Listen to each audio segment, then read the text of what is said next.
పేరిట ప్రతి ఒక్కరికి వందనాలు.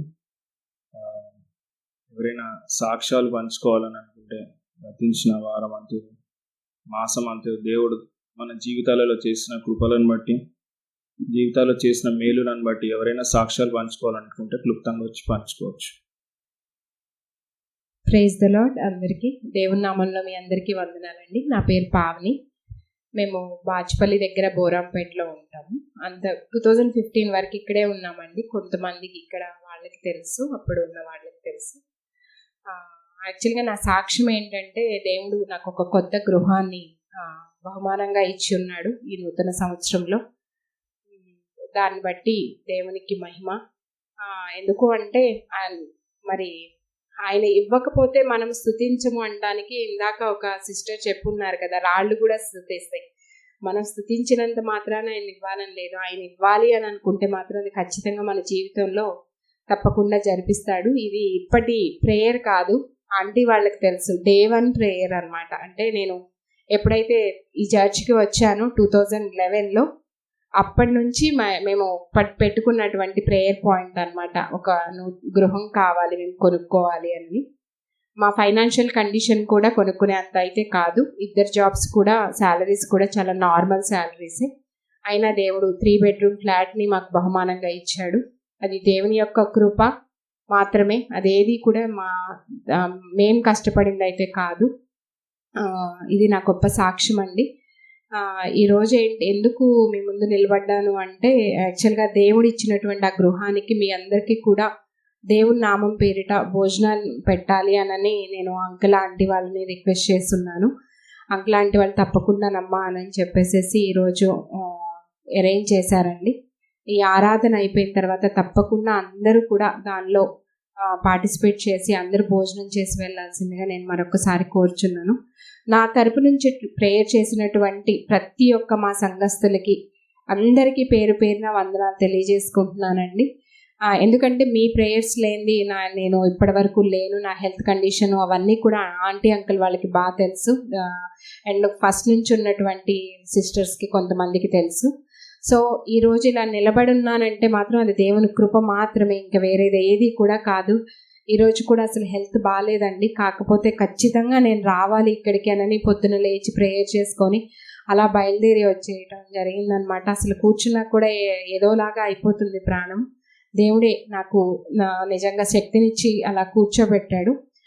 చాలా వందనాలండి మీ అందరి ప్రేయర్స్కి కూడా. ఆంటీ అంకుల్ ప్రెజెన్స్ లేరు. సో ఆంటీ చాలా చాలా చాలా థ్యాంక్ యూ ఆంటీ. జితేంద్ర చాలా థ్యాంక్ యూ సో మచ్. నిజంగా మీ ప్రేయర్ ఉండటం వల్ల ఇక్కడి వరకు రాగలిగాను అంటే. నిజంగా అసలు హెల్త్ కండిషన్ బాగాలేదు, ఈరోజు మార్నింగ్ నుంచి కూడా చాలా సిక్గా ఉంది. దేవునికి నిజంగా నేను అసలు ఎంత చేసుకున్నా ఆ దేవునికి తక్కువే. అంత గొప్ప దేవుడు నిజంగా నాకు అందించినటువంటి అంకుల్ ఆంటీ వాళ్ళకి మాత్రం నేను ఎప్పటికీ రుణపడి ఉంటాను. చాలా చాలా చాలా చాలా థ్యాంక్ యూ. ఈ సంఘాన్ని నాకు అందించినటువంటి ఆ దేవుడికి, ఆంటీ అంకుల్కి కూడా చాలా థ్యాంక్ యూ సో మచ్. నాకు ఈ స్తోమత ఇచ్చినందుకు ముఖ్యంగా దేవుడికి చాలా అంటే చాలా థ్యాంక్ యూ. ఇలాంటివి మరెన్నో నా జీవితంలో మీతో కలిసి జరుపుకునేలాగా నన్ను ముందుకు నడిపించాలని కూడా నేను ఎంతగానో ప్రేయర్ చేసుకుంటున్నాను. ఈ నియర్ బైలో కూడా నేను మారాలి అని చెప్పేసి, నా జాబు, మా హస్బెండ్ వైజాగ్లో ఉంటారు, సో తాను ఇక్కడికి శంషాబాద్కి రావాలి అని ఎంతగానో ప్రేయర్ చేసుకుంటున్నాను. ఎందుకంటే నేను ఒకప్పుడు ఇక్కడ ఉండి వెళ్ళిన దాన్ని మళ్ళీ ఇక్కడికే రావాలని కూడా కోరుకుంటున్నాను. ఆయన చిత్తం ఉంటే త్వరలోనే అది జరగాలని కూడా కోరుకుంటున్నానండి. మీ అందరినీ కూడా ప్రేయర్ చేయమని మరొక్కసారి రిక్వెస్ట్ చేస్తున్నాను. మీ అందరికీ దగ్గరలో ఉండాలి అని నా కోరిక. సో చాలా చాలా థ్యాంక్ యూ నాకు ఈ అవకాశం ఇచ్చినటువంటి ఆ దేవుడికి. Thank you Jitendra, thank you aunty, thank you all of you. Thank you one more time. అవునేస్యాతనైనా ప్రభా, బలహీనమైన మమ్మలంతనైనా ప్రభా, అయ్యా మీ మీద ఆనుకొని ఉంటే నైనా ప్రభా మా జీవితాలలో ఎట్టి రీతిమైన కార్యాలు చేస్తూ ఉన్నది నైనా ప్రభా సాక్ష్యాల ద్వారా వివరించి ఉన్నారు తనైనా. అయ్యా తనైనా ప్రభా మనుషులని ఆధారం చేసుకొని కనైనా ప్రభా నీ పైన ఆధారపడితేనైనా ప్రభా జీవితాలలో అనేకమైన కార్యాలు జరుగుతాయి తనైనా ప్రభా. అయ్యా ఇక్కడ నుంచి నైనా ప్రభా మీ మీద ఎక్కువగా ఆధారపడితేనైనా ప్రభా అయ్యా బ్రతికే భాగ్యాన్ని దయచేయమని ప్రార్థిస్తున్నాను. ఎవరెవరైతే తన నాయన ప్రభా సాక్ష్యాలు నాయన ప్రభా పంచుకొని ఉన్నారో అయ్యా వారి జీవితాలలో చేసిన మేలులకై మీకు వందనాలు తండ్రి నాయన ప్రభా. వాళ్ళ జీవితాల్లో నాయన ప్రభా ఒక ఉన్నత స్థాయిని తీసుకొని వెళ్ళారు నాయన ప్రభా. అందుని బట్టి మీకు వందనాలు. మా జీవితాలలో కూడా నాయన ప్రభా అనేకమైన కార్యములను చేసినందుకే వందనాలు. ఇటు రీతిగా నిల్చొని ఉన్నామంటే నాయన ప్రభా అది కేవలం మీ యొక్క కృప, నీ యొక్క దయ తండ్రి నాయన ప్రభా. అయ్యా తండ్రి నాయన ఇంత దూరం నడిపించిన విధానాన్ని బట్టి వందనాలు. ఈ యొక్క కొద్దిపాటి ప్రాధాన్యం కావాల్సింది చేర్చుకున్నారు రెడీ వేస్తున్నామని ప్రార్థిస్తున్నాం తండ్రి. ఆమేన్. మెయిన్ వర్డ్కి వెళ్ళే ముందల చిన్న అంటే నాకు మనసులో చెప్పాలనిపిస్తుంది ఏంటంటే ప్రతి ఒక్కరు సంఘంలో ప్రతి ఒక్కరు ఇన్వాల్వ్ అవుతున్నారు. అది చాలా మంచిది. అది దేవుడు సంతోషిస్తారు. ఎందుకంటే ప్రార్థనలు చేసే విధంగా కానీ, ఆరాధన నడిపించే విధంగా కానీ, వాక్యం చెప్పేటప్పుడు కానీ, ఇంకా ఎవరైతే ఇన్వాల్వ్ అవ్వని వాళ్ళు ఉన్నారో అమ్మ నెక్స్ట్ వీక్ అయినా సరే నేను పార్టిసిపేట్ చేయాలి, నేను కూడా ఉండాలి అనే ఒకటి ఇది ఉంటుంది. సో అంతర్గతంగా లోపల అట్లా అనిపిస్తుంటుంది అన్నమాట. మెయిన్ వర్డ్కి వెళ్ళే ముందు ఒక చిన్న ప్రార్థన చేయండి ఎవరైనా. అపోస్తుల కార్యములు 20వ అధ్యాయము, అపోస్తుల కార్యములు 20వ అధ్యాయంలో ఒక వ్యక్తి, ఆయన పేరు ఐతుకు. ఎంతమంది పేరు వినుంటారు బైబిల్లో? ఐతుకు అనే పేరు ఎంతమంది విన్నారు? తెలుసు కదా. ఐతుకు గురించి మనం కొంచెం ధ్యానం చేసుకుందాము. ఆయన జీవితంలో నుంచి మనం ఏం నేర్చుకోవచ్చు, ఆయన చేసిన తప్పిదాల నుంచి ఏం నేర్చుకోవచ్చు. అయితే మన దేవుణ్ణి ఏ రోజైతే మనం అంగీకరిస్తామో మన జీవితంలో ఒక వర్డ్ అనేది ఉంటుంది, అదృష్టవంతుడు అని. అయితే బయట లైఫ్లో అందరు కూడా ఇప్పుడు అక్క ఉన్నారు, ఫ్లాట్ తీసుకున్నారు, ఎవరైనా ఒకరు మనం వెహికల్ కొనుక్కుంటాం, అరే అదృష్టవంతులు మీకు ఒక వెహికల్ ఉంది, మీకు ఒక ఇల్లు ఉంది, అదృష్టవంతులు అని. ఏ రోజైతే మనం క్రీస్తుని అంగీకరిస్తామో ఆ క్రీస్తుని అంగీకరించిన మరుక్షణం నుంచి మన జీవితంలో అదృష్టము, లక్ అనే వర్డ్ మన జీవితంలో ఉండకూడదు అనమాట. ఎందుకంటే ఏది ఇచ్చినానో దేవుని కృప అయి ఉన్నది, దేవుని బహుమానమై ఉన్నది. అయితే అదృష్టం అనే ఒక వర్డ్ మనకి బైబిల్లో ఎక్కడ దొరుకుతుందని అంటే ఈ ఐతుకు అనే ఒక పేరుకి అర్థము అదృష్టవంతుడు అని అర్థం. అయితే మన జీవితాలలో మనం అనుకుంటాం కదా అదృష్టం అంటే ఏంటి అంటే ఏదైనా ఒకటి బ్లెస్సింగ్ కదా. మనం ఏదైనా ఒక దేని వల్లనైనా మనం బ్లెస్ అయితే అదృష్టం. అరే ఈయన అదృష్టం రా, ఈయనకి మంచి ఇది అయిపోయింది, ల్యాండ్ రేట్లు పెరిగిపోయినాయి, లేకపోతే ఉంటున్న ఏరియా నుంచి ఏదో ఒక యూఎస్ వెళ్ళిపోయాడు, వీసా వచ్చేసింది, లేకపోతే వెళ్ళిపోయారు అని చెప్పేసి అని మనం ఆ రీతిగా మనం అరే అదృష్టవంతుడు, సెటిల్ అయిపోయాడు లైఫ్లో ఒక ఉన్నత స్థాయిని బట్టి దానిని అదృష్టం అని అంటారు. అయితే ఈ ఐతుకు అనేవాడు మనకి బైబిల్లో అదృష్టవంతుడు అని చెప్పేసి అని రిఫరెన్స్ చెప్తుంది అనమాట. అయితే ఇంగ్లీష్లో దీనిని ఐతుకు అనే పేరుని యూతికస్ అంటారు, యూతికస్. సో ఇది మనకి చాలా చిన్న మీనింగ్ ఉంటుంది. ఏంటంటే ముందు ఒక చాప్టర్ చదువుకొని ఉంటే మనకి అపోస్తలుడైన పౌలు మనకి తిరుగుతూ అక్కడ మొత్తం ఎక్కడెక్కడైతే దేవుని వాక్యము ప్రచారం చేసుకుంటూ వస్తారు, దేవుని వాక్యం చెప్పుకుంటూ వస్తారు, ఇలా ఉండొద్దు, ఇలా జీవించాలని చెప్పేసి అని ప్రతి ఒక్క ఆయన జీవన శైలి గురించి దేవుడు ఇచ్చిన వర్క్ని తను నెరవేర్చుకుంటూ అట్లా తిరుగుతూ ఉంటాడు అనమాట. అట్లా ఒకానొక సమయంలో ఇక్కడ వీళ్ళ దగ్గరకు వస్తాడు అనమాట. అంటే వీళ్ళ సంఘంలో, మేడం మీద ఉన్న సంఘంలో కొంతమంది మాట్లాడుకుంటూ చిన్న స్టోరీ లాగా చెప్తున్నాం, తర్వాత మనం చదువుకుందాం. అయితే వాళ్ళు మాట్లాడుకుంటూ దేవుని యొక్క వాక్యాన్ని అందరూ డెప్త్గా కాన్సన్ట్రేషన్ పెట్టి వింటూ ఉంటారు. అందులో ఒక ఐతుకు కూడా ఒక వ్యక్తి అనమాట.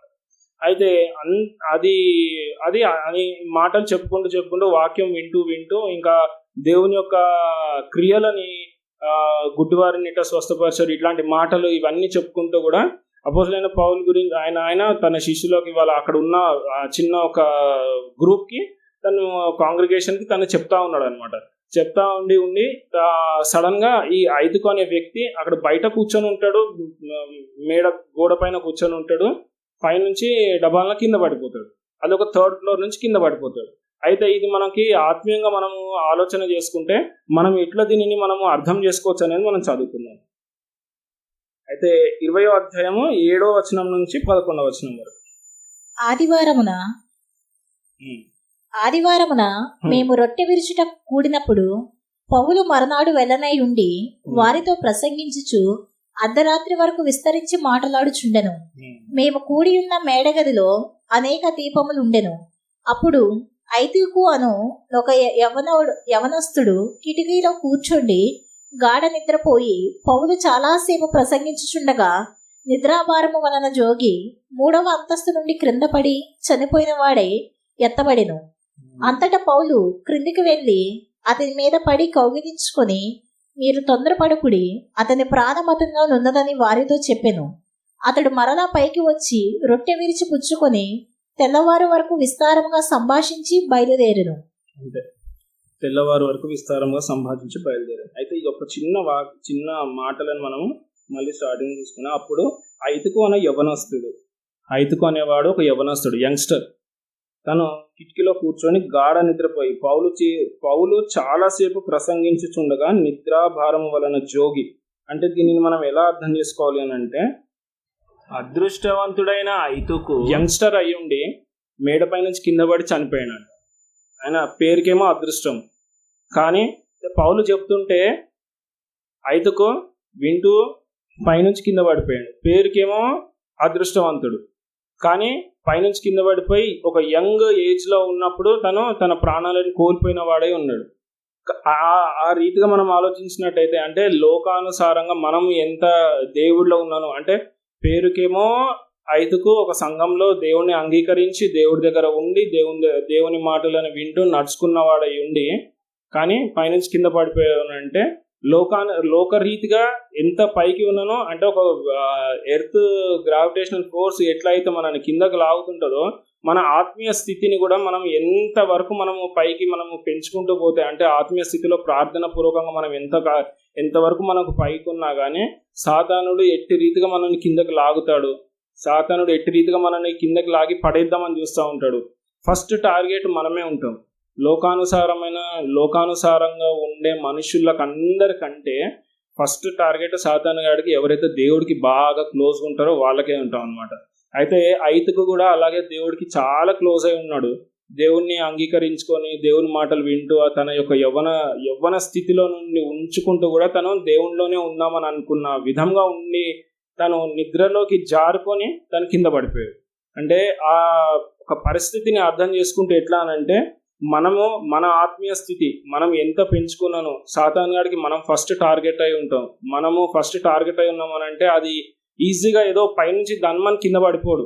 నిద్రలోకి జారుకొని అంటే ఫస్ట్ ఒక్కొక్క స్టెప్ ఇట్లా ఫస్ట్ ఒక డ్రౌజినెస్ వస్తుంది. డ్రౌజినెస్ నుంచి నెక్స్ట్ స్టెప్ కింద పడిపోవడం అనమాట. అంటే ఒక ట్రైన్, ఒకవేళ మనం ఆలోచించుకున్నట్లయితే ట్రైన్ ఒక ప్యారలల్గా వెళ్తున్న ట్రైన్ కనుక ఒక రూట్ వేరే రూట్కి వెళ్ళాలని అంటే ఎనిమి అనేది ఎట్లా డీరేల్ చేస్తుందనంటే, ఫస్ట్ ఒక ట్రాక్, ఇక్కడ 2 ట్రాక్లు ఉన్న దాన్ని ఫస్ట్ ఒక ట్రాక్ కలిసిపోయి మెల్లగా మూవ్ అవుతూ ఉంటుంది అనమాట. అయితే అట్లా మన లైఫ్లో కూడా చిన్నగా ఏదో ఏదో సాతాను వచ్చేసి మనం చంపేయడం మనం చేయడం ఉండదు. అది చిన్న ఒక ఆలోచనలు, ఒక తప్పుడు ఆలోచనలో మనం చేసే ఒక తప్పుడు పనిలో మన మైండ్లో ఒక empty mind is a devils space అని అంటారు. సో అట్లా మన ఆలోచనలు ఎప్పుడు కూడా ఒక దేవుని యొక్క వాక్యము గనక, దేవుని యొక్క మాటలు, దేవుని యొక్క ప్రామిసెస్ మన మైండ్లో కానీ మన హార్ట్లో కానీ లేవు అని అంటే అది సాతానుడు తీసుకొని వచ్చే ఒక స్పేస్ అనమాట. అయితే తను ఎట్టి రీతిగా మనం పడేద్దామా అని చూస్తూ ఉంటాడు. సో దానికి మనము లొంగకుండా మనం ఎంత జాగ్రత్త పడాలనేది మనం ఆలోచించుకోవాలి. అయితే ఈ ఐతుకు కూడా తాను ఎట్లా పైన ఉండి కింద పడిపోయాడు అంటే, మనము కూడా లోకానుసారంగా మనం ఉంటాము. ఆదివారం వస్తాము, పరిశుద్ధము, మనము పవిత్రంగా ఉందామని చెప్పేసి అని అక్కడికక్కడ మనం రిఫ్రెష్ అయిపోయి మళ్ళీ వెళ్ళిపోతాం. మళ్ళీ లోకంలో పడంగానే లోకంలో మొత్తం అట్లనే ఉంటుంది. మళ్ళీ దాంట్లో మళ్ళీ పడిపోయి మళ్ళీ సినిమాలు చూసుకుంటున్నావు, సీరియల్ చూసుకుంటున్నావు, టీవీలు చూసుకుంటున్నావు, యూట్యూబ్లో వస్తే వీడియోలు, రీల్స్ ఇవి చూసుకుంటున్నావు. మొత్తం లైఫ్ అంతా అదే కంటిన్యూ అయిపోతుంది. తీరా చూసే టైం మొత్తం అయిపోతుంది అక్కడనే. సో దేవునికి మనం ఎంత టైం మనం కేటాయిస్తున్నాము, దేవునికి మనము ఎట్టి రీతిగా మనము తనని మనం మన హృదయంలో మనం ఎంతవరకు మనము పదిలపరుచుకుంటున్నామో ఫస్ట్ ప్రియారిటీ దేవునికి ఇస్తున్నామా లేదా అనేది మనం ఆలోచించుకోవాలన్నమాట. అదృష్టవంతుడైన ఐతుకే అట్లా పడిపోతే మనం ఎంతటి వాళ్ళం మనుష్య రీతిగా. దేవుడు మనల్ని ఎన్నుకున్నాడు కరెక్టే, కానీ దేవుడు మనల్ని ఎన్నుకున్న తిరిగి పడిపోయినను మళ్ళీ మనం లేవగలిగే శక్తి దేవుడి పాదాల చెంతకు వచ్చి, దేవా నన్ను క్షమించు అని చెప్పేసి ఒక్క మాట అంటేనే చాలు. ఎంత ప్రేమ గల దేవుడు, ఎంత శాంతివంతమైన దేవుడు అంటే తిరిగి మళ్ళీ మనల్ని లేవనెత్తే దేవుడు. సో అటువంటి పరిస్థితుల్లో ఉన్నాను, మళ్ళీ ఫైనల్గా ఐతుకు అనే వ్యక్తి మళ్ళీ కింద పడినాను, మళ్ళీ పైకి వస్తాడు. సో ఇందులో నుంచి ఈ ఈ యొక్క మాటల నుంచి మనం నేర్చుకోవాల్సినది ఏంటనంటే, అదృష్టవంతుడైన పేరుకి అర్థం ఏంటి?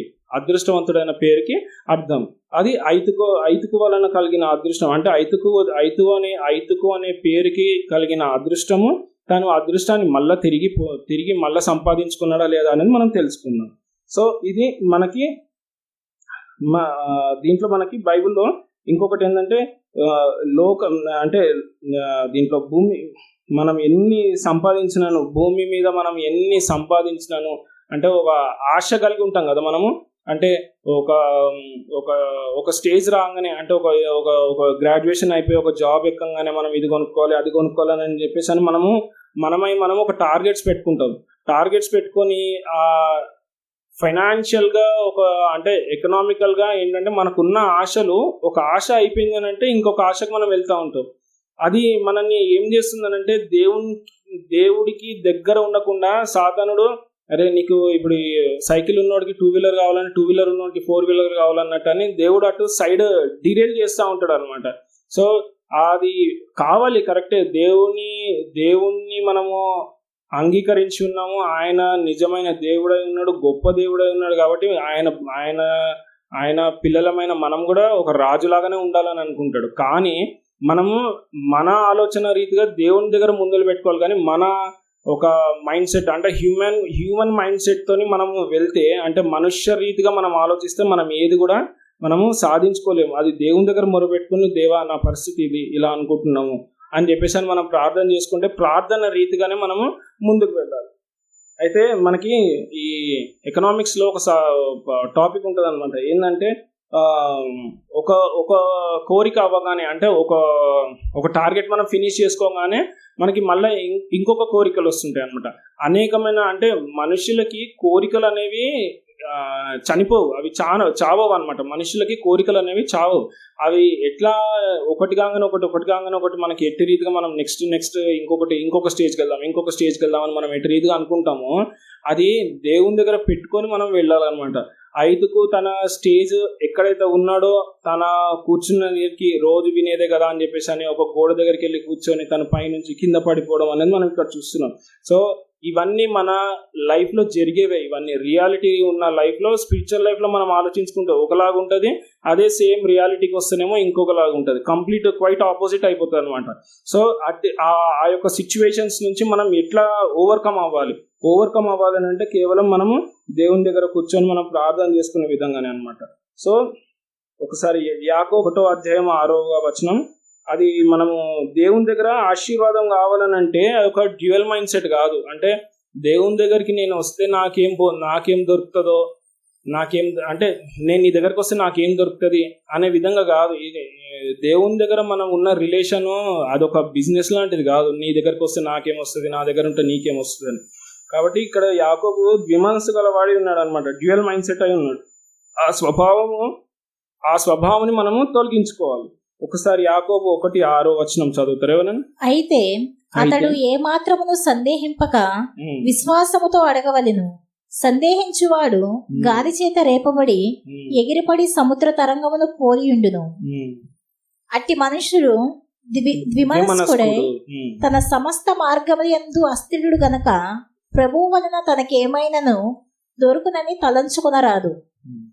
అలా యాకోబు పత్రికలో అలా చెప్తున్నాను అనమాట. ప్రభువునందు నాకు ఏమైనా దొరుకుతుందేమో అని చెప్పేసి అని తలంచుకునరాదు. మనం ప్రార్థన చేసే ప్రతి ఒక్క విధంగా, అంటే ప్రార్థన చేసే దేవా నాకు ఇది కావాలి అది కావాలని అడగకుండా మనకి ఒక నమ్మకంతో హ్యావ్ ఏ ఫెయిత్ అని చెప్పు. నెక్స్ట్ ఒకసారి చదవమ్మా. అట్టి మనుషుడు ద్విమనస్కుడై తన సమస్త మార్గములు యందు అస్థిరుడు గనుక ప్రభువు వలన తనకేమైనా దొరుకునని తలంచుకునరాదు. దీనుడైన సహోదరుడు తనకు కలిగిన ఉన్నత దశ యందు అతిశయింపవలెను. ధనవంతుడైన సహోదరుడు తనకు కలిగిన దీనదశి యందు అతిశయింపవలెను. ఏలయనగా ఇతడు గడ్డి పువ్వు వలె గతించిపోవును. సూర్యుడు ఉదయించి వడగాలి కొట్టి గడ్డిని మార్చివేయగా దాని పువ్వు రాలును, దాని స్వరూపము సౌందర్యమును నశించును. అలాగే ధనవంతుడును తన ప్రయత్నములలో వాడిపోవును. అయితే ఇక్కడ మనము ఎంత సంపాదించి మనం ఉన్నత స్థాయికి వెళ్ళినా కానీ ఈ భూమి మీద అవన్నీ అశాశ్వతమే. అంటే మనకు అవి శాశ్వతం కాదు. మా తాత ముత్తాతలు సంపాదించిన ఆస్తులు మా తండ్రికి వెళ్తాయి. తండ్రికి వెళ్ళిన తర్వాత తండ్రి తదనంతరం మన పిల్లలకు మనకు వచ్చిన తర్వాత మన నెక్స్ట్ జనరేషన్కి వెళ్తాయి. అంటే ఇక్కడ భూమి మీద మనం ఏదైనా సంపాదించుకుంటున్నాము అని అంటే అది దేవుని యొక్క పిలుపుని మనం సంపాదించుకొని ఇదంతా just it's a temporary place అనమాట. మనం ఉండేదంతా కూడా టెంపరీ ప్లేస్. సో లోకానుసారమైన ఆశల నుంచి మనము బయటపడాలనంటే ఈ ద్విమనస్సు అంటే డ్యూయల్ మైండ్ సెట్ నుంచి మనము బయటపడాలి. ఇక్కడ ఐతుకు ఏంటి, ఆ గోడ మీద కూర్చొని ఒక దిక్కు వాక్యము వింటున్నాడు, ఇంకో దిక్కు బయట ఏం జరుగుతుంది అనేది చూస్తున్నాడు అనమాట. అట్లా కూర్చొని బయట జరిగే ఒక సన్నివేశాలు, బయట జరిగే సంఘటనలు అన్ని చూస్తున్నాడు. మళ్ళీ అంటే ఒక చెవి ఇటు, ఒక చెవు అటు, ఒక కన్నిటు, ఒక కన్నటు అన్నట్టు ఐదుకు అక్కడ కూర్చున్నాడు అనమాట. సో అటువంటి పరిస్థితుల నుంచి అంటే ఆ డ్యూయల్ మైండ్ సెట్ నుంచి మనము బయటపడాలి. సో దాని గురించి అనమాట ఇది చెప్పేది అనమాట. అయితే చంచలత్వమైన మనస్సు దానికి కూడా ఇదే రిలేట్ అయి ఉంటుంది అనమాట. నీళ్ళ వల్ల చంచలుడు వై నీవు అస్థిరవ్వడం నీకు ఒకసారి ఇది చూడండి. ఒకసారి ఆదికాండము 49వ అధ్యాయం 3వ వచనము. నీళ్ళ వలె చంచలుడు వై ఉన్నావు కనుక రూబేన్ గురించి చెప్తా ఉంటారు అనమాట. ఇక్కడ రూబేన్ ఏంటంటే తను జ్యేష్ఠుడై ఉండి తన నెక్స్ట్ జనరేషన్స్ ఎవ్వరు కూడా లేరు. తన నెక్స్ట్ జనరేషన్స్ నుంచి నాయకులు ఎవ్వరు లేరు రూబేన్ యొక్క సంతానం నుంచి. చదవండి.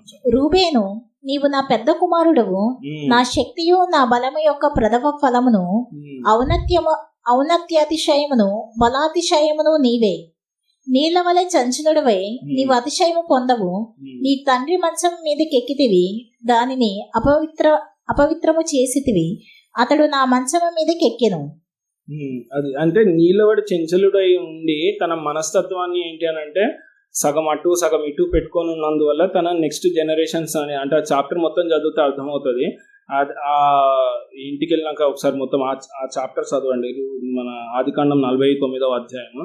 ఏంటంటే ఆ నెక్స్ట్ జనరేషన్స్ నుంచి ఆ రూబేన్ యొక్క సంతానం నెక్స్ట్ జనరేషన్స్ ఎక్కడ కూడా లేవు. ఎందుకు అని అంటే ఒక దేవుడి మీద గాఢమైన విశ్వాసము తననే పెట్టుకొని వేరే లోకానుసారమైన ఆలోచనలు కాకుండా, లోకానుసారంగా ఉండకుండా, అంటే అటు ఇటు కాకుండా అంటే 2 పడవల మీద కాళ్ళు పెట్టేసి నడుస్తావేంట్రా అని అంటారు కదా, అట్లాంటిది కాకుండా ఒకటే ఒక ఫెయిత్తోనే ఉండాలన్నమాట.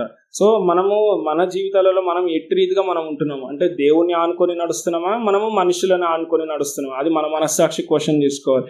ఎట్లా అంటే కొన్ని సిచ్యువేషన్స్లో ఎట్లా ఒక ఎమర్జెన్సీ టైం వచ్చినప్పుడు డాక్టర్ దగ్గరికి వచ్చి నువ్వే నాకు దిక్కు, నువ్వే చేసి పెట్టాలంటే హీఈస్ జస్ట్ ఎ డాక్టర్. ఆయన ఒక డాక్టర్ మాత్రమే, మనుష్యుడు మాత్రమే. మన దేవుడు డాక్టర్స్కి డాక్టర్ మన దేవుడు. సో అట్లాంటి పరిస్థితులను బట్టి మనము దేవుని మీద నమ్మకం ఉంచుకోవాలి. కానీ మనుషులు ఏమాత్రం కూడా నరులు ఎట్లాగో నరమాత్రులే. సో ఇదనమాట ఫస్ట్ మనము ఆ ఐదుగు దగ్గర నుంచి నేర్చుకోవాల్సింది. ఆ యొక్క మనకి అదృష్టవంతులు అనే పరిస్థితి నుంచి మనం ఏ పరిస్థితిలోకి వెళ్ళాము. సెకండ్ థింగ్ వచ్చేసి ఐదుకు గాఢ నిద్రలోకి జారుకున్నాడు అని అంటే దానిని మనం అర్థం చేసుకునే విధంగా ఎట్లా అనంటే నిద్రాభంగం అంటే ఎట్లా వెళ్ళిపోతుంది అని అంటే కాన్సన్ట్రేషన్ అనేది తగ్గుతుంది. కాన్సన్ట్రేషన్ ఎప్పుడు వినేదేలే, ఎప్పుడు ఉండేదేలే, ఆ యొక్క మైండ్ సెట్ ని ఎక్కువ కూడా నిద్ర వస్తూ ఉంటుంది అన్నమాట. ఒకవేళ ఎక్కువ అంటే ఈ శారీరకంగా, ఆత్మీయంగా మనము దేవుణ్ణి ఒకసారి మనం అంగీకరించినాం అంటే ఇనిషియల్ డేస్ ఆఫ్ ప్రతి ఒక్కరు జ్ఞాపకం చేసుకోండి. మన ఇనిషియల్ డేస్ లో మనం ఎంత ఆత్మీయంగా ఉన్నాము, ఇప్పుడు మనం ఎంత ఆత్మీయంగా ఉన్నాము, అది క్వశ్చన్ చేసుకుంటే మనకు అర్థమవుతుంది. ఇనిషియల్ టైంలో ఎంత స్పిరిచువల్ లైఫ్ని అంటే ప్రతి ఒక్కరిని అంగీకరించే విధంగా, ప్రతి ఒక్కరిని ప్రేమించే విధంగా, క్షమించే విధంగా అట్టి రీతిగా ఉండి ఆల్ ఆఫ్ సడన్ మళ్ళా లోపల ఇవన్నీ ఒక అన్యజనులు ఏ రీతిగా మనకి తన మనసులలో మనము ఆలోచనలు చేసుకొని ఒక కుళ్ళు కుతంత్రాలు ఎట్లయితే వస్తాయో, దేవుడు అది కాదు మనల్ని కోరుకునేది. దేవుడు తన ఎట్టి రీతిగా అయితే జీవించాడో, ఎట్లా ఈ భూమి మీదకి వచ్చి తను జీవించాడో ఆ రీతిగా మీరు జీవించండి రా బాబు అని చెప్తున్నాడు దేవుడు. మనల్ని అట్టి రీతిగానే జీవించమంటున్నాడు. అయితే ఈ నిద్రలోకి వెళ్ళడం దేనికి సూచిస్తుంది అని అంటే మనల్ని ఒక ఏమంటారు దాన్ని, నిద్రలోకి ఎట్లా అంటే అంటే యాబ్సెన్స్ ఆఫ్ మైండ్ అనమాట. అంటే దేవుణ్ణి మనం ఎట్టి రీతిగా అయితే మనము ఆరాధన చేస్తున్నామో ఆ వాక్యాన్ని మనం అర్థం చేసుకోకుండా, అంటే ఒకరికి ప్రజెన్స్, అంటే ఒక ప్రజెన్స్ ఇవ్వకుండా, ఒక అలర్ట్నెస్ లేకుండా అట్లా మనం నిద్రలోకి జారుకుంటున్నాం అన్నమాట. అయితే దీని గురించి మనకి బుద్ధి లేని కన్యకల గురించి స్టోరీ అందరికీ తెలిసే ఉంటుంది. బుద్ధి లేని కన్యకలు వాళ్ళు ఎట్లయితే వాళ్ళు ఎవరైతే అలర్ట్గా ఉండాలి అని చెప్తున్నారో, కొంతమంది దివిటీలు వెలిగించుకున్నారు, కొంతమంది దివిటీలు వెలిగించుకోలేదు. దివిటీలు వెలిగించుకున్న వారిని తర్వాత తీసుకొని వెళ్ళారు. దివిటీలు లేని వాళ్ళు తర్వాత వాళ్ళు అక్కడే పడిపోయినారు అనమాట. సో మనం ఎంత అలర్ట్గా ఉండాలి, దేవుడు రాక పర్యంతం ఉన్నామో అని అంటే మనం ఎంత అలర్ట్గా ఉండాలి అనేది దాన్ని మనం తెలుసుకుంటుంది. ఇంకొకటి మనం తెలుసుకోవాల్సిన విషయం ఏంటంటే సంసోను నిద్ర. సంసోనుకి ఎంత ఆశీర్వాదం అంటే దేవుడు ఇచ్చాడు, అంత ఆశీర్వాదం ఉండి కూడా తన అభిషేకాన్ని పొడగొట్టుకున్నాడు కేవలం నిద్ర వల్ల. అంటే ఆత్మీయమైన స్థితి అయి ఉండొచ్చు, శారీరకమైన స్థితి అయి ఉండొచ్చు. ఆత్మీయమైన స్థితిలోను శారీరకమైన స్థితిలోను సంసోను తన నిద్రలో శోధనలో పడకుండా మెలకువగా ప్రార్థించండి అని చెప్పేసి వాక్యం అందుకే చెప్తుంది. అంటే ఎవరు తను దెలీలా తను నిద్రలో పడి దెలీలా చేతికి అప్పగించుకున్నాడు, తనని తాను అప్పగించుకోవాల్సి వచ్చింది ఆ పరిస్థితి. అంటే ఎంత అభిషేకం ఉండి అంత పవర్ ఉండి లాస్ట్కి తన సిచ్యువేషన్ ఎంతవరకు వచ్చింది అనేది మనకు తెలుసు ఆల్రెడీ. సో అట్లాంటి పరిస్థితుల నుంచి మనము బయటపడేసి ఉండాలి అని అంటే ఆ నిద్రామత్తు అనేది అంటే ఆత్మీయమైన స్థితి అయి ఉండొచ్చు, శారీరమైన స్థితి అయి ఉండొచ్చు. రెస్ట్ లేకపోతే రెస్ట్ తీసుకుంటామేమో కానీ దేవుణ్ణి మాత్రం త్రోసివేయద్దు, దేవుని పక్కన పెట్టద్దు. ఇది మాత్రం నేను దేవుని పేరిట మనవి చేస్తున్నాను. మూడోది విషయం వచ్చేసి మనకి కింద పడిపోవడం. ఐతుకు ఫస్ట్ డ్రౌజినెస్ వచ్చి గోడ మీద కూర్చున్నాడు, గోడ మీద నుంచి నిద్రలోకి జారుకొని కింద పడిపోయాడు. అంటే కింద పడిపోయాడు అని అంటే దేనికి సూచిస్తుంది అని అంటే ఆయన ఏం వెంటనే పడిపోలేదు కింద పడిపోవడం అని అంటే ఇట్లా జారుకుంటూ ఒకటేసారి కింద పడలేదు, జారుతూ మెల్ల కింద పడిపోయాడు. అంటే ఆ కింద పడిపోవడాన్ని దేనికి సూచిస్తుంది అని అంటే మన స్థితి, మనం ఎంత పైకి వెళ్ళాము అంటే ఆత్మీయంగా మనము initial days of our life మనము దేవుణ్ణి మనం అంగీకరించి మనం అన్ని ఒప్పుకొని మనం ఒక్కొక్క స్టేజ్ నుంచి మన ఆత్మీయ స్థితిని డెవలప్ చేసుకుంటున్న మన ఆత్మీయ స్థితిని మనం ఒకటేసారి అయితే మనం కింద పడలేదు. అంటే ఒక సాతానుడు రీతిగా ఎట్లా మనల్ని మౌల్డ్ చేస్తూ ఉన్నాడు అని అంటే మనం ఫస్ట్ టార్గెట్ అయి ఉన్నామని చెప్పిన కదా ఇందాక. సేమ్ అట్లనే మనం ఫస్ట్ టార్గెట్ అయి ఉండి ఫస్ట్ మనల్ని సాతానుడు ఒక చిన్న మనం వాడే పరికరాలు లేకపోతే మనం తిండియో, కొంతమందికి తిండి పిచ్చి ఉంటుంది, కొంతమందికి ఫోన్ పిచ్చి ఉంటుంది, కొంతమంది బుక్లో పిచ్చి ఉంటుంది, డైవర్ట్ చేసేస్తుంటాడు అనమాట. అంటే మన మనస్తత్వాన్ని డైవర్ట్ చేస్తుంటాడు. దానికి మనకు కావాల్సింది ఏంటంటే మన మైండ్ మన కంట్రోల్లో పెట్టుకోవాలి. ఫోనో లేకపోతే అన్నమో తిన్నమో ఫుడ్డో దాని కంట్రోల్లో మనం ఉండొద్దు, ఫోన్ కంట్రోల్లో మనం ఉండొద్దు, ఒక బుక్ కంట్రోల్లో మనం ఉండొద్దు, ఒక వెహికల్ మీద ఆశ కలుగో, కారు డ్రైవింగ్ ఆశ కలుగో, లేకపోతే దాని మీద దాని కంట్రోల్లో మనం ఉండదు. మనం వాటిని కంట్రోల్ చేయడానికి దేవుడు మనల్ని సృజించింది. సో మన మైండ్ ఎప్పుడు కూడా ఆ కంట్రోల్లో పెట్టుకోవాలన్నమాట. ఒక టెంప్టేషన్స్లో పడకపోకుండా ఉండకుండా ఉండడానికి, దాన్ని మనం నిలబెట్టుకోవడానికి దేవుడు మన మైండ్ని అట్టి రీతిగా డిజైన్ చేసిండు మనని. సో మనం వాటిని అన్నిటిని మనం అధిగమించాలి అని అంటే ఫస్ట్ మన మైండ్ని మనం కంట్రోల్లో పెట్టుకోవాలి, ఆత్మీయ స్థితిని కూడా మనం కంట్రోల్లో పెట్టుకోవాలి. అట్లా మనం కంట్రోల్లో మనం పెట్టుకుంటున్నాము అని అంటే సాతానుడికి మనం ఎక్కడ కూడా ఇంత చోటు ఇవ్వము. హల్లెలూయా.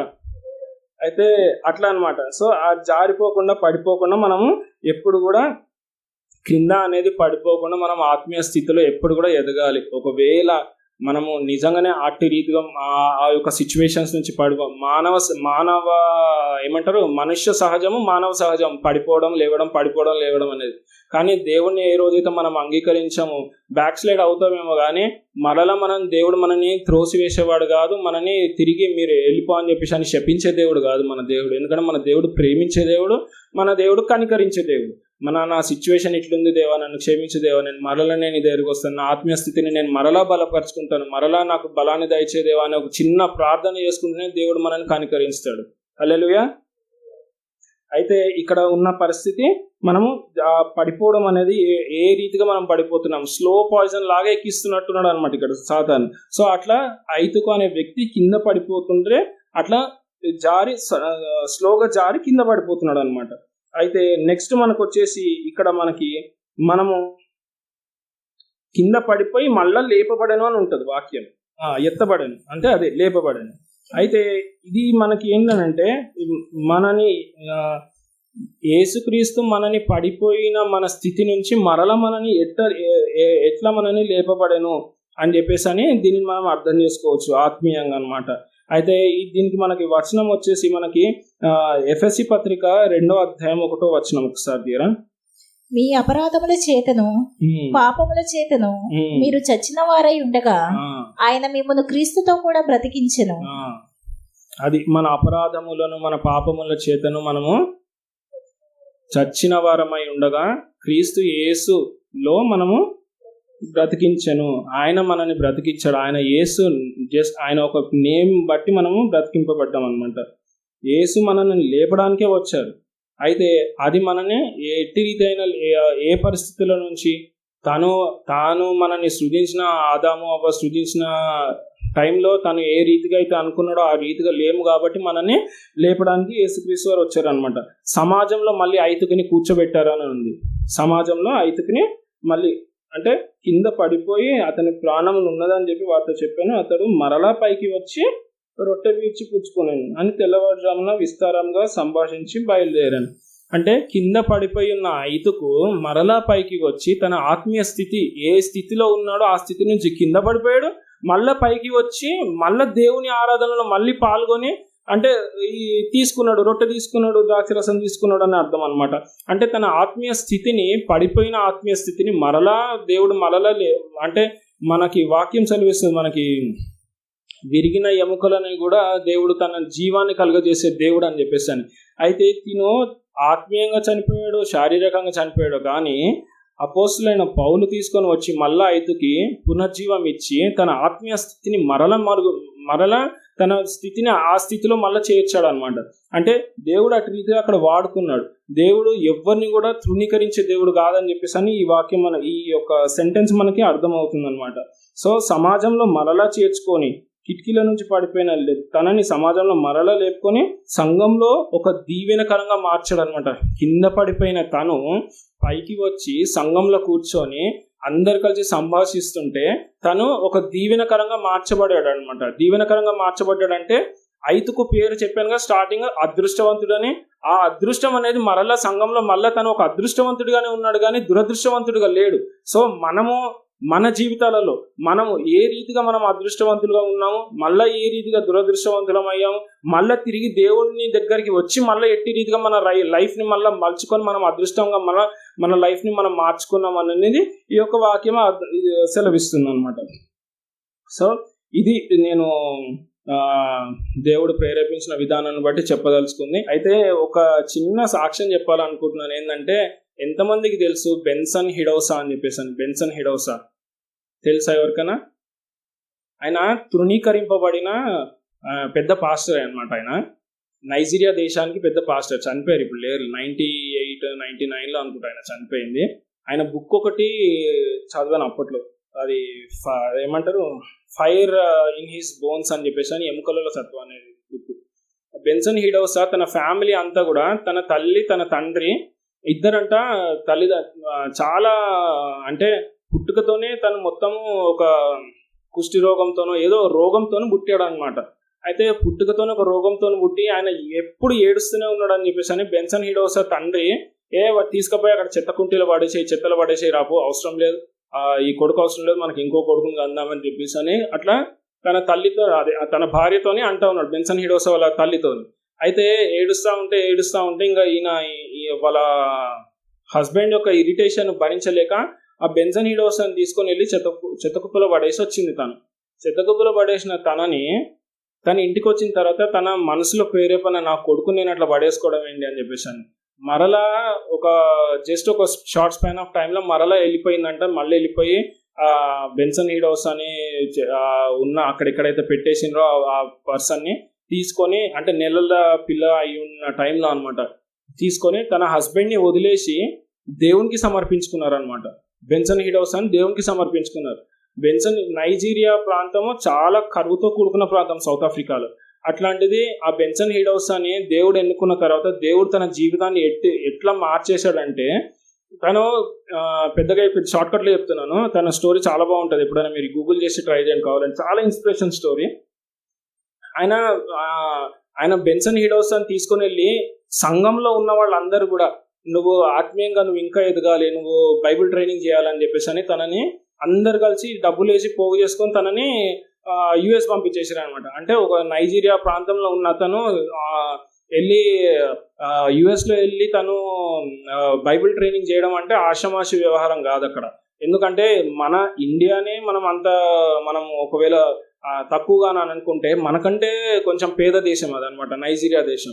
సో ఆ దేశం నుంచి తనని అక్కడ పంపిస్తే ఆయన అంత ఆత్మీయంగా ఎదిగి, అంటే ఎక్కడ కూడా డీరేల్ అవ్వలేదు. అంటే నేను ఎందుకు రిలేట్ చేస్తున్నాను ఈ స్టోరీ అని అంటే, ఐతుకు ఎట్లయితే డీరేల్ కింద పడిపోయి మళ్ళా తన ఆత్మీయ స్థితిని పెంచుకున్నాడో, తిను ఆ ఆత్మీయ స్థితి నుంచి బయటపడలేదు. అదే ఆత్మీయ స్థితితోని వెళ్ళాడు. ఆ వాక్యాలు అక్కడ 4 years of his complete theological education మొత్తము అక్కడ ఉండి నేర్చుకున్నాడు. అంటే ఆత్మీయ స్థితిని ఇంకా మెరుగుపరుచుకున్నాడు. డే బై డే తన లెవెల్ ఆఫ్ స్పిరిచువల్ లైఫ్ అనేది పెరుగుతుందన్నమాట.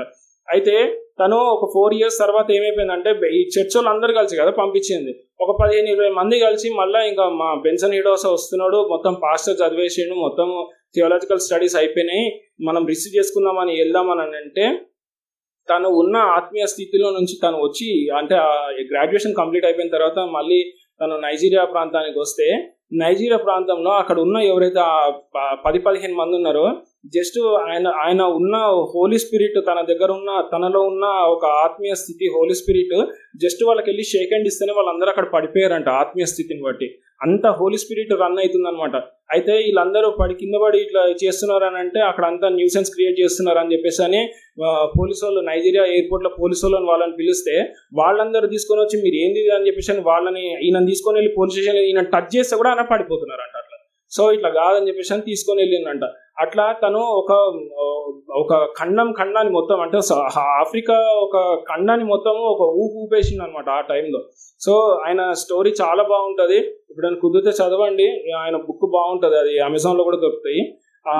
ఆయన స్థితి ఏ స్థితి నుంచి తను, అంటే ఒక పడిపోయిన స్థితి నుంచి, అంటే తనని తీసుకొని ఓ చెత్తగుప్పలో పడేసిన స్థితి, దేవుణ్ణి అంగీకరించిన తర్వాత తన లైఫ్ ఎట్లా మార్చుకున్నాడు, తన స్పిరిచువల్గా తను ఎంత ఎదిగాడో, ఎట్టి రీతిగా నడుచుకున్నాడు అనేది మనకి వివరిస్తుంది అన్నమాట.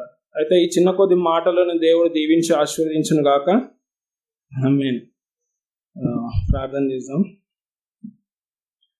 కృపా కనికరం గల దేవా తండ్రి, నాయన ప్రభా, అయ్యా తండ్రి, ఈ రోజు తండ్రి నాయన ప్రభా ఇటు రీతిగా నాయన ప్రభా కూడుకొని ఉండి నాయన ప్రభా నిన్ను ఆరాధించి నిన్ను ఘనపరిచే భాగ్యాన్ని మాకు ఇచ్చినందుకే మీకు వందనాలు, స్తుతి, స్తోత్రములు తండ్రి నాయన ప్రభా. అయ్యా మేము ఏమై ఉన్నామో నాయన ప్రభా ప్రతి ఒక్క స్థితిని మీరు ఎరిగి ఉన్నారు తండ్రి నాయన ప్రభా. అయ్యా ఇట్లా మేము వచ్చి ఈ సంఘంలో నాయన ప్రభా ఇటు రీతిగా కూడుకొని ఉన్నామంటే నాయన ప్రభా అది కేవలం నీ యొక్క ప్రణాళిక అయి ఉన్నది తండ్రి నాయన ప్రభా. యేసయ్యా తండ్రి, ఐతుకు గురించి మేము నేర్చుకున్నాం తండ్రి నాయన ప్రభా. నిజమే తండ్రి నాయన ప్రభా, పడిపోయిన స్థితిని మరలా లేపే దేవుడవు నీవు నాయన ప్రభా. ఆత్మీయ స్థితిలో పడిపోయిన వారిని నాయన ప్రభా, మమ్మల్ని నాయన ప్రభా, నన్నును నాయన ప్రభా జ్ఞాపకం చేసుకుంటున్నందుకే వందనాలు తండ్రి నాయన ప్రభా. మా యొక్క స్థితిని నాయన ప్రభా, ఏ స్థితి నుంచి నాయన ప్రభా మమ్మల్ని ఎన్నుకున్నారు తండ్రి నాయన ప్రభా. అయ్యా ఎన్నుకున్న విధానంను బట్టి వందనాలు తండ్రి నాయన ప్రభా. అయ్యా ఇనిషియల్ డేస్లో తండ్రి నాయన ప్రభా, అయ్యా మా యొక్క ఆత్మీయ స్థితిని మేము ఎట్టి రీతిగా నాయన ప్రభా మేము నాయన మమ్మల్ని మేముగా నాయన ప్రభా డెవలప్ చేసుకున్నాం నాయన ప్రభా. అయ్యా నీ యొక్క వాక్యాన్ని నాయన ప్రభా చదువుతూ నాయన ప్రభా వాటిని అనుభవం చేసుకుంటూ నాయన ప్రభా మా జీవితాల్లో నాయన ప్రభా అనేక విధాలుగా నాయన ప్రభా ఫలభరితమై ఉన్నాం తండ్రి నాయన ప్రభా. కానీ తండ్రి నాయన ప్రభా ఇప్పుడు మా జీవితాలలో అటు రీతమైన ఫ్రూట్ఫుల్ లైఫ్ లేదంటే తండ్రి నాయన ప్రభా అయ్యా ఎక్కడో లోపం ఉంది తండ్రి నాయన ప్రభా. అయ్యా లోపాన్ని సరి చేసుకుంటూ తండ్రి నాయన ప్రభా మరలా తిరిగి నాయన ప్రభా నీ హత్తునకు చేర్చుకుని ఇచ్చిన భాగ్యమును బట్టి వందనాలు తండ్రి నాయన ప్రభా. అయ్యా ఐదుకు కింద పడిపోయి మరలా లేచిన్నాడు తండ్రి నాయన ప్రభా. మరలా నీ సంఘంలో ఒక నాయన ప్రభా సాక్ష్యరీతిగా ఉన్నాడు తండ్రి నాయన ప్రభా. అటువంటి అదృష్టాన్ని నాయన ప్రభా ఐదుకు కలిగిన నాయన ప్రభా జీవితాన్ని నాయన ప్రభా అయ్యా ఇటు రీతిగా నాయన ప్రభా సెటరేట్ చేసుకున్నాడు తండ్రి నాయన ప్రభా. మా జీవితాలను కూడా నాయన ప్రభా అటు రీతిగా నాయన ప్రభా సెటరేట్ చేసుకునే భాగ్యాన్ని ఇచ్చినందుకే వందనాలు తండ్రి నాయన ప్రభా. అయ్యా తండ్రి నాయన ఇక్కడ వచ్చిన ప్రతి ఒక్కరు నాయన ప్రభా ఎవరెవరు ఏ అవసరతలో కూడుకొని ఉన్నారు తండ్రి నాయన ప్రభా ప్రార్థన విజ్ఞాపనలు తండ్రి నాయన ప్రభా ఇచ్చి ఉన్నారు. అందుని బట్టి నాయన ప్రభా ప్రార్థన చేస్తున్నాం తండ్రి నాయన ప్రభా. అయ్యా ఆ బిడ్డ తండ్రి నాయన ప్రభా అకాడమిక్ ఇయర్ స్టార్ట్ అవుతుండగా తండ్రి నాయన ప్రభా అయ్యా ఇన్ని రోజులు నాయన ప్రభా, ఇన్ని ఇయర్స్ నాయన ప్రభా మీరు కాపాడిన విధానంను బట్టి వందనాలు తండ్రి నాయన ప్రభా. అయ్యా రేపటి నుంచి స్టార్ట్ అయ్యే స్కూల్స్లో తను నాయన ప్రభా, తను నాయన ప్రభా నీ యొక్క బిడ్డగా నాయన ప్రభా ఒక మాదిరికరంగా ఉండులాగున నాయన ప్రభా బిడ్డని దీవించండి, ఆశీర్వదించమని ప్రార్థిస్తున్నాను తండ్రి నాయన ప్రభా. అయ్యా నీ యొక్క వాక్యం సెలవిస్తుంది, మనుషులను ఆధారం చేసుకున్నట్టు కంటే నేను ప్రభా నీ పైన ఆధారం చేసుకున్నట్టు మేలు, రాజులని నమ్ముకున్నట్టు కంటే నేను ప్రభా నిన్ను ఆశ్రయించడం మేలు అని అంటుంది తండ్రి నాయన ప్రభా. ఏ రాజులు మాకు రాజులు కాదయ్యా తండ్రి నాయన ప్రభా, నీవే మాకు రాజులకు రాజు అయి ఉన్నావు తండ్రి నాయన ప్రభా. ఏస్యా తండ్రి నాయన ప్రభా, ఏ డాక్టర్స్ ని నమ్ముకున్నట్టు కాదు తండ్రి నాయన ప్రభా, నీవు మాకు నాయన ప్రభా స్వస్థపరిచే దేవుడు అయి ఉన్నావు తండ్రి నాయన ప్రభా. ఏస్యా తండ్రి నాయన ప్రభా, అయ్యా అంకులు ఇచ్చిన ఈ నేమ్స్ నాయన ప్రభా, లక్ష్మీ నాయన ప్రభా, అయ్యా నాయన జీవన్ తండ్రి నాయన ప్రభా, వీరందరి గురించి ప్రార్థనలో జ్ఞాపకం చేసుకుంటున్నాం తండ్రి నాయన ప్రభా. ఏస్యా తండ్రి, అనారోగ్యంతో బాధపడుతున్న వారి ఇంటిని నాయన ప్రభా మీరు ముట్టండి, స్వస్థపరచండి తండ్రి నాయన ప్రభా. అయ్యా నీ బిడ్డలమై ఉన్న మేము మీకులాగానే ఉండాలి కదా నాయన ప్రభా. అయ్యా రాజుల పిల్లలు ఎట్టి రీతిగా నాయన ప్రభా రాజుల లాగానే ఉంటారు తండ్రి నాయన ప్రభా. ఎక్కడ కూడా తండ్రి నాయన ప్రభా తొట్టిల్లు పోకుండా నాయన ప్రభా, ఎక్కడ కూడా నాయన ప్రభా అయ్యా ఫాలో అవ్వకుండా తను నేను ప్రభా, పడిపోకుండా నేను ప్రభా నడిపించమని ప్రార్థిస్తున్నాను. ఆత్మీయ స్థితిని, శారీరక స్థితిని తను నేను ప్రభా ప్రతి ఒక్కరిని జ్ఞాపకం చేసుకోమని ప్రార్థిస్తున్నాను తను నేను ప్రభా. అయ్యా చిన్న పిల్లలు మొదలుకొని తను నేను ప్రభా, అయ్యా పెద్దవాళ్ళ వరకు ఎవరెవరైతే నేను ప్రభా సంఘంలో ఉన్నారో, నాటబడి ఉన్నారు, నడిపించేవారు ఉన్నారు నాయన ప్రభా. అయ్యా తను నేను ప్రభా వీళ్ళందరినీ జ్ఞాపకం చేసుకోమని కోరుతున్నాను తను నేను ప్రభా. నాకు ఇచ్చిన ఈ యొక్క కొద్దిపాటి అవకాశాన్ని బట్టి నీకు వందనాలు తను నేను ప్రభా. అయ్యా ఆత్మీయ రీతిగా నేను ప్రభా మమ్మలను మేము బలపరచుకోవడానికి నేను ప్రభా ఇచ్చిన ఈ యొక్క సాధనమును బట్టి వందనాలు తండ్రి నాయన ప్రభా, ఈ యొక్క బైబిల్ని బట్టి వందనాలు తండ్రి నాయన ప్రభా. ఏస్యా తండ్రి నాయన ప్రభా, ఇంకను తండ్రి నాయన ప్రభా నీ యొక్క వాక్యాన్ని నాయన ప్రభా ధ్యానిస్తూ తండ్రి నాయన ప్రభా అందులో ఉన్న గూఢార్థాలను మేము తెలియజేసుకుంటున్నాను ప్రభా, ఒకరినొకరు చెప్పుకునే భాగ్యాన్ని మాకు దయచేస్తున్న విధానాన్ని బట్టి వందనాలు తండ్రి నాయన ప్రభా. అయ్యా తండ్రి ఈ యొక్క చిన్నపాటి ప్రార్థనలు మీ పాదసనికి చేర్చుకొనమని అయ్యా నీకు నైనా ప్రభా సమస్త మహిమ ఘనత నీకే అర్పిస్తూ తండ్రి నాయన ప్రభా ఈ యొక్క కొద్దిపాటి ప్రార్థనలు మీ పాదసనికి చేర్చుకోమని నజరేయుడైన యేసుక్రీస్తు నామమున ప్రార్థిస్తున్నాం తండ్రి, ఆమేన్. ప్రభువైన యేసు కృప పరిశుద్ధులకు తోడై ఉండును గాక, ఆమేన్.